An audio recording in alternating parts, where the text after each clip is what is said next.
Let's head across to the UK where the impact of the attack in Bondi continues to reverberate. Joining us now is Sky News contributor Adrian Hayes. Adrian, appreciate your time. Police over there are now cracking down on the chant "globalise the intifada." Why has it taken an alleged terror attack for that hideous phrase to be cracked down upon? Well, yeah, look, there's two ways to look at this, Danica. I mean, one is that there's the police and governments are doing that, are getting guilty of the do something sort of tag. Like, we've got to do something. Whereas, but they'll be chasing the tail, carry on. Where do globalize the infidada? It could be another phase. Where do you stop at this whole thing? And I think the police are two-tier police who've got themselves in a little bit of twiz.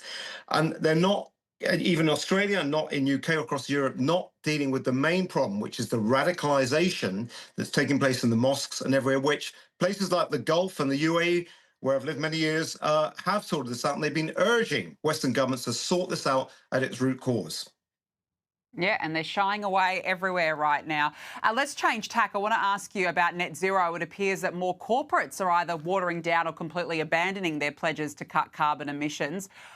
Look, it sounds like a retreat from net zero, Adrian. Yeah, I think people are suddenly waking up. This is that there is no solution to any problems we face in the world. Everything is a trade-off. And the trade-offs are becoming pretty clear to see. We have the highest electricity prices in the world. We're doing this virtuous thing. We're importing carbon emissions from outside. And I think it's where, people are seeing the net zero for what it is. It's a mixture of ideology and money coming together to form this uneasy, I would call it a cult. And I speak as a passionate environmentalist. What I would say, we've got to reclaim environmental protection against this net zero sort of agenda, which is, as you say, it's becoming gradually watered down, which I think is a good thing. Yeah, well, I mean, here in Australia, it's sending us broken backwards. And I know that the costs are certainly mounting up across the UK. Even here, more and more businesses are saying it's just not viable to go net zero. And when you've got big miners like BHP making those sorts of decisions, it's huge. Look, we've got to talk about the Ashes, of course, Adrian. I can't let you go without talking about that.